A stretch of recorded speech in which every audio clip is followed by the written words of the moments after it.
Donc j'ai décidé de plier les gaules, d'arrêter là pour ici. Et moisson ou pas, on va aller voter pour un petit changement. Alors je devrais être soulagé, mais en fait c'est pas vraiment le cas. La réalité nous rattrape toujours de toute façon. C'est un peu la galère et ça me soucie pas mal. C'est du chocolat. J'ai fait le tour et c'est pas mûr. Vous voyez bien ce que je veux dire. C'est mûr, c'est sec, mais c'est pas mûr. Enfin, vous voyez ce que je veux dire. Hein. Bon, colza terminé sur cette ferme. C'est tout, c'est déjà pas mal. Bref, tout ça, ça me fatigue. On se dit, c'est peut-être pas cher une petite tôle comme ça. Enfin voilà, ou alors je deviens vieux. Il y a peut-être un peu les deux. Voilà, ça peut paraître, mais ça n'est pas. Il y a beaucoup de choses comme ça. On va aller demander au concessionnaire combien ça coûte. Et puis, sans doute un peu ramolli du cerveau, je sais pas vous, mais bon. On n'est pas encore dans un système. Donc les grains rouges dans le colza sont souvent signe de non-maturité. Alors je sais pas si vous avez une idée des orages. Non, je parle pas de politique, je parle des orages météo. Quoique, ça peut changer. Et du coup, c'est reparti à cette semaine, mouvementée mine de rien. Commencez vos enchères les amis, et je reviens vers vous dans 2 minutes. Enfin voilà, allez, on y va.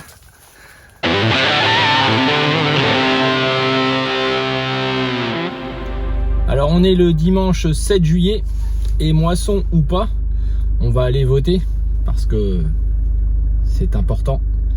Ça l'a sans doute jamais été autant. Alors on y va. Alors les amis, donc on est le dimanche 7 juillet, il est 10 h. Je vais attaquer les colzas, les colzas de la ferme principale. Car j'ai fait une trémie hier soir, il faisait 9, donc j'ai transformé la batteuse, etc. En ayant pris la décision de ne pas aller terminer les escourgeons qui me restent sur l'autre ferme. Pour une fois que je serai basculé sur l'autre ferme, j'y resterai. Je reviendrai ici finir les blés et on retournera là-bas une seule fois terminer les orges de printemps. Commencer et terminer les orges de printemps qui seront sûrement les dernières cultures de la moisson 2024. Donc, pourquoi? Parce que ces colzas ici commencent, pour les siliques les plus anciennes, ce dont je vous avais parlé la dernière fois, commencent à s'ouvrir légèrement. Et avec les météos annoncés, je crains beaucoup. Alors en plus, la trémie que j'ai fait hier, il faisait 9 d'humidité hier soir. Donc j'ai préféré ne pas couper pour pas ce matin livrer. C'était quand même un peu juste. On n'avait pas un temps de moisson hier. Là, le soleil est bien levé, il commence déjà à faire bon. Donc je pense que ça va être une bonne journée pour essayer d'avancer tranquillement. En essayant de se focaliser sur la moisson parce qu'on est quand même un peu accaparé, je ne sais pas vous, mais par un petit peu tout ce qui est en train de se passer depuis plusieurs semaines. C'est ce qui conduit sans doute à ce qu'on soit, pour certains d'entre nous en tout cas, un petit peu à cheval et pas vraiment en moisson, la météo qui se cumule, enfin vous voyez bien ce que je veux dire. Donc les escourgeons se sont plutôt bien passés nous concernant, quand j'entends beaucoup de mes collègues, on voit des choses, il y a des agris qui ont fait 3 tonnes en escourgeons, donc ça difficile, et puis des colzas pour les premiers faits qui sont sales, qui sont tout ça, c'est la pilule quoi. Donc là, l'année s'annonce quand même assez grave pour beaucoup de régions, quoi qu'on en dise, mais on fera le bilan à un moment donné, ça c'est certain.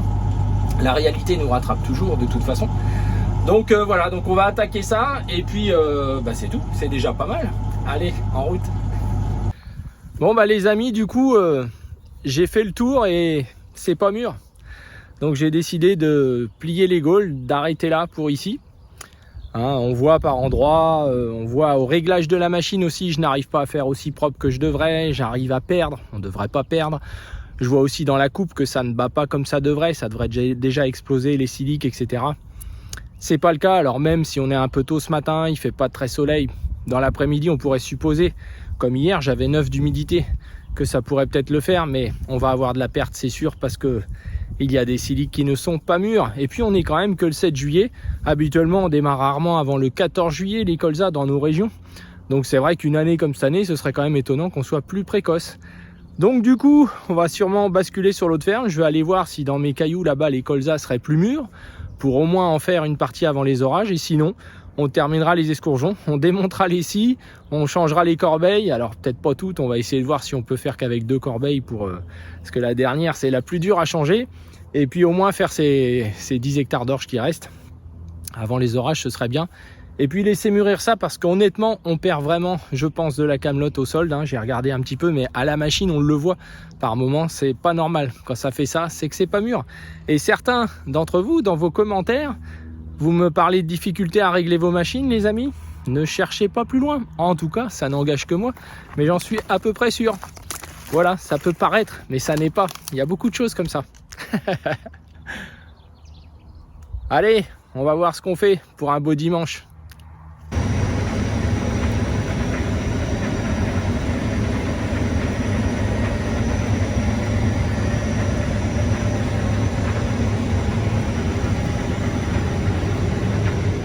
Ou alors il est 4h45 du matin. Là je me lève tôt parce qu'en fait je vais essayer de traiter mes chardons dans les maïs. Donc c'est des ronds par-ci par-là, mais je me voyais pas trop le faire à la main. Donc c'est pour ça que j'ai gardé mes roues étroites d'ailleurs. Donc nous sommes en moisson sur les colzas sur la deuxième ferme. Donc je vous raconterai un petit peu tout ça tout à l'heure car ça a été très compliqué de trouver des bons réglages cette année. Mais on a fini par y arriver. Mais ça dépasse un peu les normes habituelles d'usage. Donc je sais pas si c'est votre cas. Mais en tout cas je vous dirai un petit peu ce que j'ai fini par faire comme réglage pour avoir un colza immaculé. Voilà, donc ce matin c'est un nouveau monde qui se lève, a priori. Hein, donc on aura sûrement l'occasion d'en parler, car je sais pas pour vous, mais je pense que les nuits sont pas aussi reposantes qu'elles le devraient, pour plein de raisons, mais notamment pour des raisons économiques, car l'agriculture traverse une passe dont elle va se rappeler, j'en suis à peu près certain. Donc on aura l'occasion d'y revenir de manière plus détaillée. Pour l'instant, chaque chose en son temps. Alors je déjeune rapidement et ensuite je prépare tout ça pour intervenir sur ces fameux chardons. Alors on décroche la remorque, puis après on accroche le pulvé et on y va. Le jour se lève, les conditions top, il faut que ce soit fini avant 8 h.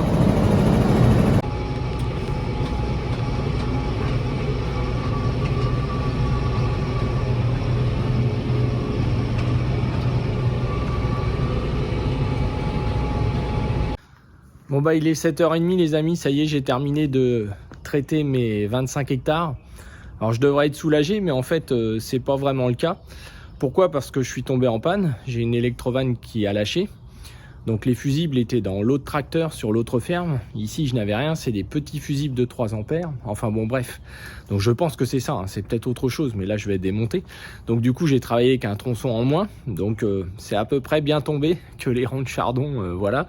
J'ai pu repasser un petit peu dans l'autre sens quand j'avais la possibilité. Enfin bon bref, les aléas. Mais surtout ce qui m'inquiète le plus, c'est de voir des tout petits gaillets qui commencent à arriver. Et puis quelques renoués liserons. Donc avec le produit que j'ai fait, je vais pas forcément le faire. Les maïs, on est bientôt limite passage du tracteur. Enfin j'ai l'impression que les mauvaises herbes, je sais pas si c'est comme ça chez vous, mais ça devient un vrai souci. Alors c'est des petits ronds, c'est des parties de champs, mais moi ça me rend malade quoi. En fait on a des maïs où on devrait avoir des champs propres. Alors, puis je vous parle pas des petits ronds de gras, où je pense même que dans 1 mois et demi ils vont être à graines. On les a arrêtés, c'est tout ce qu'on a fait. Donc je suis bien inquiet de tout ça, hein. Donc voilà, est-ce que dans l'avenir on va pouvoir continuer de gérer les choses uniquement chimiquement, parce que voilà, c'était quelque chose qui correspondait à tout un système de fonctionnement. Enfin bon bref, c'est tout un tas de questions qu'on n'aura sûrement pas l'occasion de répondre complètement, mais qu'il faudra qu'on se pose, je pense, dans les années à venir. Voilà, faut encore s'équiper, etc. Et c'est pas avec les années comme cette année qu'on va faire, je pense, dans beaucoup de régions, qu'on va pouvoir se consolider ou même envisager des projets d'avenir. Mais on y reviendra, soyons pas défaitistes. Hein, en tout cas, voilà, c'est toujours ennuyeux. Donc ce bon sang de pulvé, oui, puis un autre tuyau qui a lâché.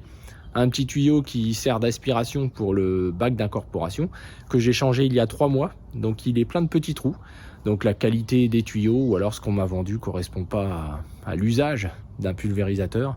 Bref, tout ça, ça me fatigue. Hein. Donc je vais m'occuper de ça ce matin avant de retourner sur l'autre ferme et de continuer les colzas, etc. Parce que c'est pas le tout, mais on a une moisson à faire, d'autant qu'ils annoncent déjà des orages. Non, je parle pas de politique, je parle des orages météo.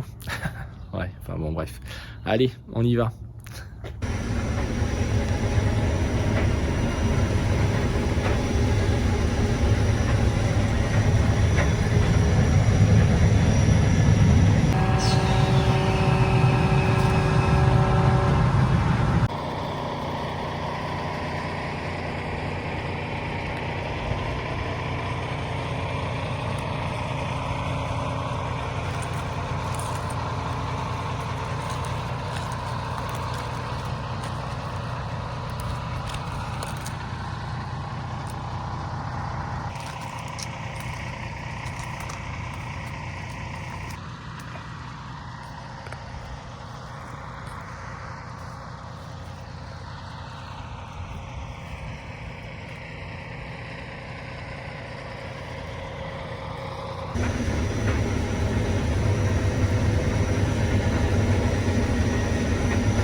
Bon, colza terminé sur cette ferme.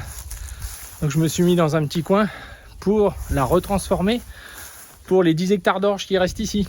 Et après, on la retransforme à nouveau pour retourner à l'autre ferme et espérer faire les colzas dans les jours à venir. Après les orages, mais qui deviennent un peu...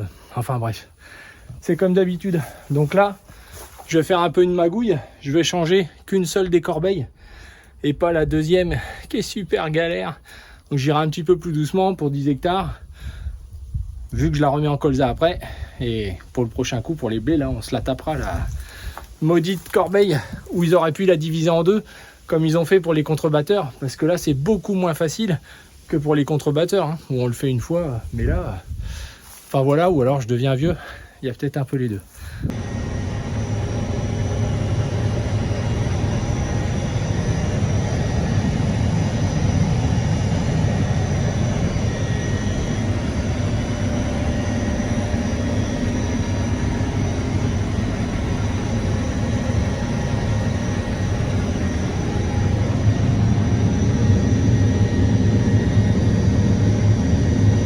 Alors en culture bien mûre, on peut conserver la dernière corbeille en lisse, ce qui évite de surcharger la partie nettoyage, hein, on en a déjà parlé.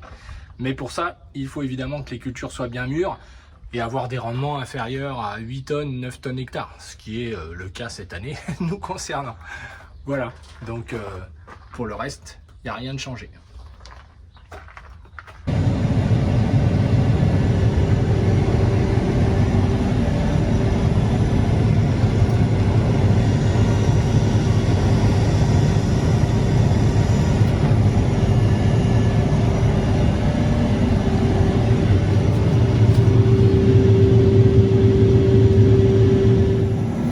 Bah ça y est, on a terminé sur la ferme secondaire les colzas et les escourgeons. Donc hier soir, on en avait encore dans la trémie ce matin. On a vidé ça dans la remorque et là on rapatrie tout à la ferme principale. On va laisser cette journée passer, ils annoncent 30 degrés, les orages ont l'air d'être partis. Pour mûrir le colza, on espère, sur la ferme principale. Et puis attaquer ça demain, hein, et demain matin, donc révision à la fraîche de la machine, puisque là cet après-midi, on va faire autre chose que de réviser une machine soufflée, etc. Puisque ça fait 2 jours qu'elle est ici. Et voilà, donc c'est parti, en route. Alors de retour sur la ferme principale, et du coup c'est reparti pour un petit changement avec le montage des scies pour la deuxième fois.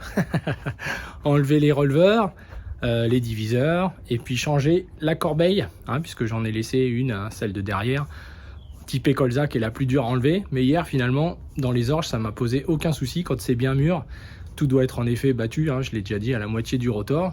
Donc on fait même très propre. J'ai livré de l'orge immaculé, comme vous avez pu voir sur les images hier. Donc bah voilà, je vais changer ça. Alors je voulais ne pas couper aujourd'hui, laisser vraiment cette journée, il fait 30 degrés là, passer sur le colza, peut-être même encore celle de demain. Mais vous doutez bien, ça me brille un peu dans le ventre d'aller voir quand même si ça a un petit peu changé. On avait beaucoup de grains rouges quand j'ai fait mon essai ici la dernière fois. Donc les grains rouges dans le colza sont souvent signe, hein, de non-maturité. Mais hier on coupait à 7,5 d'humidité sur l'autre ferme et on avait aussi quelques grains rouges, pas autant qu'ici, mais encore quelques-uns. Donc c'est une année un peu particulière. C'est mûr, c'est sec, mais c'est pas mûr. Enfin, vous voyez ce que je veux dire, hein, voilà.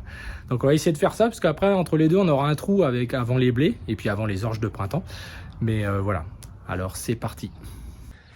Alors s'il y a bien une chose qui s'est améliorée, ce sont les scies verticales, où on est loin des systèmes avec excentriques qui étaient fixés sur la vis d'alimentation pour faire tourner, un peu comme les montagnes russes, un système de bras de levier qui faisait faire l'aller-retour à la scie.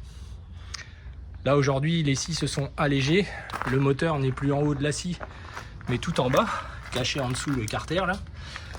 Et puis on a un système de flexible, et là avec une poignée à taille humaine on peut porter tout seul la scie et l'installer comme je suis en train de le faire de ce côté là.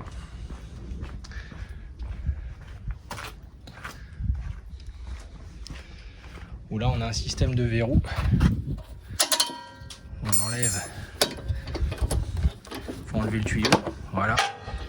On enlève le verrou et ensuite verrouiller ça. Voilà, bien verrouiller ça comme ça directement. Donc ça se fait bien et on verrouille avec le crochet qui est là. Voilà. Ça se fait en 5 minutes, plus qu'à raccorder les flexibles. Et on est prêt à partir.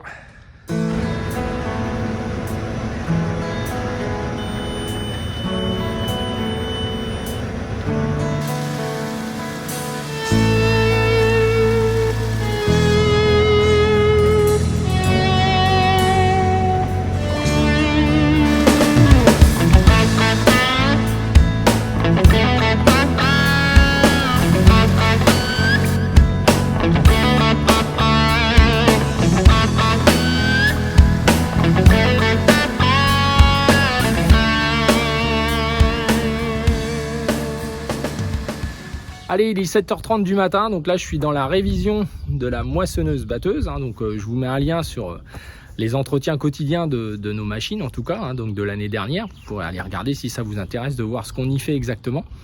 Donc vous dire qu'on a pris 10 mm cette nuit, donc on va être arrêté je pense aujourd'hui. Donc là je vais essayer de résoudre mon problème sur mon pulvé, là, de mon électrovan, car j'aurai du tournesol à faire pour faire un fongicide, ce qu'on ne fait jamais, mais cette année... Au regard des conditions climatiques, on est limite passage de tracteur. J'ai encore les roues étroites. Donc je pense que ce sera la dernière intervention 2023-2024 en pulvérisation. Et ça, je vous avoue que c'est du bonheur à l'état pur, hein, n'est-ce pas? Et puis on changera les roues étroites demain matin, certainement, du tracteur pour être prêt pour la suite. Voilà les nouvelles. Alors vous dire aussi qu'en termes de réglage, j'en ai pas parlé, j'ai pas pris le temps de vous en parler, mais on a vraiment eu des réglages en colza assez particuliers. Autant les orges se sont battus extrêmement bien, autant les colzas, j'ai galéré un petit peu, une trémie, 2 trémies presque avant de trouver les bons créneaux de réglage. Donc notamment avec des vitesses de rotor beaucoup plus élevées qu'à l'accoutumée. Je suis aux alentours de 770 tours, c'est quasiment 100 tours, voire 200 tours de plus qu'à l'accoutumée. Donc c'est énorme, hein. Donc on est en grande vitesse sur le rotor, alors que d'habitude on se met en vitesse 2 et non en 3e vitesse pour avoir une rotation plus lente, puisque c'est pas nécessaire, ça se bat plutôt facilement. Là c'est pas le cas. Et puis en termes de fermeture de grille, on est ouvert en haut très faiblement à 6, d'habitude je suis à 8-10 pour du colza. Et puis la grille de propreté, hein, donc celle du dessous, je suis ouvert à 2, hein, donc alors que d'habitude on est ouvert à des 5-6 assez facilement. Alors évidemment ça s'explique par les quantités, puisque les rendements en colza, on en parlera en fin de vidéo, mais ils sont pas forcément à la hauteur. Et là je suis dans le grêlé, on est bien avec une diminution des 40-50% qu'on a estimé en grêle. Oui, je pense qu'on les aura, en tout cas dans certaines zones, c'est sûr et certain. Donc voilà, donc une année assez complexe forcément dans les réglages de machines au regard des rendements, mais aussi de cette maturité assez particulière, hein, qui conditionne finalement des cultures mûres qui ne le sont pas vraiment. On en a déjà parlé. Donc voilà un petit peu au niveau ventilation, chose autour de 800 tours, c'est pareil, on est plutôt, moi je suis des fois à 900 tours, pas autant que des céréales, mais je suis beaucoup plus que ça habituellement. Bon, par contre, on fait un colza propre puisque c'est quand même important, hein, ça a des conséquences à la sortie là-bas, voilà, quand on va livrer ou même quand on est en stock, puisqu'on en a stocké une partie sur l'autre ferme. Donc quand c'est propre, c'est des soucis en moins pour le stockage. Voilà les amis. Alors écoutez, je vous reprendrai pour faire une conclusion globale des résultats de rendement de cette semaine et des retours que j'ai, hein, sur les différentes cultures qui sont en ce moment récoltées. Vous verrez, c'est pas forcément la super joie pour tout le monde, et donc ça va avoir des conséquences indirectement et directement sur les fermes, mais aussi ceux qui les entourent. Et je pense qu'on aura l'occasion d'y revenir plus profondément, mais dans cette vidéo, on commencera à aborder le sujet, surtout avec tout ce qui se passe dans notre pays en ce moment au niveau de la politique. Alors, je vais continuer mon nettoyage, soufflage, graissage, et puis je vous reviendrai dans quelques jours pour faire une conclusion à cette semaine, hein, mouvementée mine de rien. Alors on avait dit qu'on en reparlerait quelques éléments sur le prix des pièces, sur les moissonneuses batteuses notamment, sur celle-ci en particulier, mais celle du groupe, hein, qu'elle soit rouge ou jaune, c'est à peu près le même topo. Alors je vais revenir sur quelque chose d'important, les sections, hein, celle d'origine, c'est du chocolat, hein. En gros quand vous faites la première année avec votre machine, voilà, elles sont à moitié mortes, vous les remplacez et elles vont faire le double, elles coupent 2 fois mieux, enfin bon, je vous mets des images, mais vous voyez que c'est pas du tout les mêmes produits. Et pourtant c'est de l'adaptable et c'est important, et c'est une marque donc allemande, hein, qui est spécialisée dans la pièce d'usure, et ça vaut vraiment la peine. Tout comme pour les doigts doubles, hein, je n'y reviens pas, mais vous avez vu les épaisseurs, il y a écrit forgé dessus, hein, les numéros de référence, je vous mets des images avec les gros plans. Ce coup là vous faites pause et vous le notez, et vous pouvez aller vous rendre chez le marchand le plus proche, hein, celui qui est sérieux et qui essaye de vous obtenir les meilleurs prix pour votre marge à vous. Et il va vous trouver ces produits-là qui vont en lieu et place des doigts doubles d'origine qui sont moitié moins d'épaisseur. Une fois que vous les aurez changés, vous les changerez très peu car ils ne casseront plus toujours au même endroit. Et ça, c'est récurrent et ça fait des décennies qu'on en parle. Mais à 30 et quelques euros le bout, selon les cas en origine, et ben voilà, tout le monde est content. Même les concessionnaires à qui on le dit pourtant, mais ils disent qu'ils n'ont pas le droit de faire ce type de pièces. Je vois pas pourquoi ils n'auraient pas le droit. On n'est pas... Quoique, ça peut changer, mais on n'est pas encore dans un système, vous voyez ce que je veux dire. Et puis une anecdote très très intéressante, sur la vis de vidange de cette moissonneuse-batteuse, j'ai un système, c'est une nouvelle machine, j'ai un système de golotte réglable. Alors moi je vide tout à l'arrêt, mais c'est bien pratique, vous voyez ce que je veux dire. Mais il ne faut pas oublier, et ça c'est un peu nul, on fait plein de trucs électroniques, mais quand elle est repliée, il ne faut pas oublier de la rabattre sur la route. Et notamment, nous avons un hangar sur l'autre ferme qui est un peu juste en hauteur. Et la première année, dès la première rentrée, je l'ai accroché, la vis. Alors sur la vis, j'ai pas accroché la vis, mais il y a une tôle un peu comme ça, là, vous voyez, qui est posée sur la vis à l'arrière avec le feu de gabarit ici, mais que j'ai tordu la première année. Donc je l'ai redressé aux petits oignons. Pourquoi je l'ai redressé sur une machine neuve? On se dit, c'est peut-être pas cher une petite tôle comme ça. On va aller demander au concessionnaire combien ça coûte. Alors je sais pas si vous avez une idée de combien ça coûte. Alors avant que je vous le dise, commencez vos enchères les amis. Et je reviens vers vous dans 2 minutes. Donc je l'ai redressé une première fois, nickel. J'avais fait ça aux petits oignons, elle n'était pas tellement abîmée. Et évidemment, dans la saison, j'ai recommencé une deuxième fois. Puisque voilà, on est rentré en précipitation, il y avait un orage l'année dernière. Rebelote. Du coup, j'ai dit je vais demander cette année où ça en est au niveau du tarif. Eh bien écoutez, ça a encore augmenté par rapport à l'année dernière. Et pourtant le concessionnaire avait fait un rapport en disant l'exagération du prix de la pièce. Alors, une tôle pliée comme ça, à votre avis, 100 €, ce serait déjà énorme. On se dirait, bon, une tôle pliée, il y a 2 trous de chaque côté, il y a un petit support pour mettre le feu de gabarit, pas inclus. 640 €. 640 € chez la marque rouge, et à mon avis, c'est les mêmes chez la marque jaune, parce qu'elles sont noires toutes les deux. Et cette année, elles ont pris 30 € de plus. Non mais, une tôle pliée, les amis. Vous voyez? Donc je vais tenter de la redresser cette fois. Maintenant mon cerveau il a bien imprimé à chaque fois. Voilà, 600, presque 660 € cette année. Mais où est-ce qu'on en est? Vous êtes d'accord avec ça? Tous ceux qui regardent une tôle pliée. Donc cet hiver, si j'arrive pas à bien la redresser, je vais aller faire à des copains en inox. On va même graver dessus Axial ou SAM en laser et ça va peut-être me coûter 100 balles. Non mais franchement. Enfin bref, c'était juste une anecdote. 648 € les amis cette année. 25 € de plus je crois que l'année dernière. Sans avoir répondu au rapport du concessionnaire d'ailleurs sur le prix exagéré du produit. Qui se bat pas plus que ça le concessionnaire. Et c'est sans le feu de gabarit. Qui une chance n'a pas été cassé dans l'opération. Donc là j'ai déjà commencé à redresser cette tôle en or massif. Avec 4 trous. Voilà. Ça va rémunérer mon temps passé. Bon bah mercredi 10 juillet, il est 17h30 et j'attaque à récolter du colza après les 10 mm de cette nuit. Donc là ça fait 8,5 et 9 d'humidité, donc c'est impeccable. On va au moins remplir une remorque ce soir puisque a priori demain soir c'est encore des orages. Donc là je suis tout seul, je vais essayer de faire ça aujourd'hui et demain. Je sais pas si je terminerai, mais bon, il ne devrait pas en rester beaucoup si ça va bien. Voilà.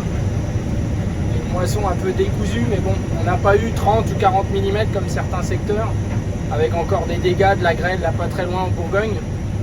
Et puis sur Bray-sur-Seine, là, sud Seine-et-Marne, il y a eu des orages localisés avec 70 mm. Avec de la grêle, enfin tout est haché menu, alors on a vraiment beaucoup de chance. Au moins on la récolte ce bon sang de moisson. Allez, on continue.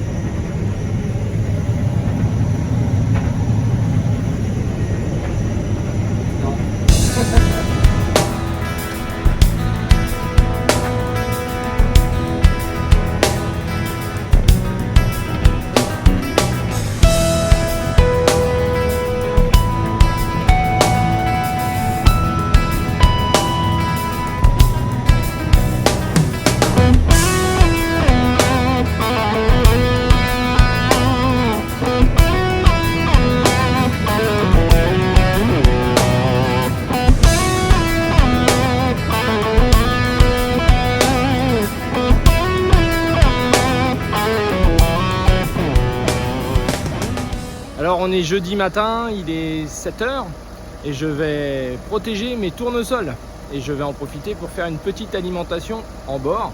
Alors les protéger contre les maladies, ce que je ne fais jamais habituellement. Mais cette année me semble une année propice pour le faire au regard de ce que l'on peut voir sur les cultures de printemps au niveau des maladies de pourriture, hein, tout ce qui est mildiou, phoma, etc. Donc on va s'occuper de ça ce matin et ensuite on pourra changer enfin ces fameuses roues pour la future moisson qui, j'ai bien peur, ne démarre pas encore aujourd'hui et ils annoncent des orages ce soir, cette nuit, enfin bon bref, on va bien voir. Donc, et puis j'irai livrer tout à l'heure la remorque que j'ai coupée hier, enfin la trémie que j'ai coupée hier soir puisque c'était limite. Et voilà, donc j'ai une remorque à peu près pleine, donc je vais m'en débarrasser pour pouvoir continuer sereinement tout seul cet après-midi si le soleil se lève. Allez, on y va.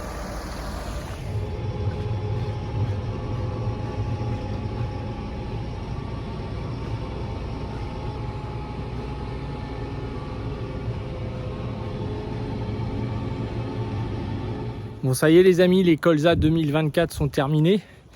Il est presque 21 h et comme annoncé, visiblement, ça arrive toujours par là. Ça n'a pas l'air trop mieux de ce côté-là, mais bon, affaire à suivre pourvu que ça ne casse rien, car évidemment, on a bien d'autres surfaces encore à faire, d'autres cultures qui sont pour l'instant toutes debout, et notamment, je pense à mes orges de printemps dans les cailloux. Si jamais c'est versé, ça va être très très compliqué. Et j'espère surtout que aucun d'entre vous n'aura à subir de gros orages comme il y a pu y avoir un petit peu partout, parfois en quelques minutes, des 70 mm. Et ça, c'est jamais bon, quelle que soit la période, mais encore moins cette période de moisson. Alors les blés vont prendre encore cher, ils pèsent déjà pas lourd, mais ça on y reviendra dans la conclusion. Là, je vais avoir mérité la douche. Et puis, voilà.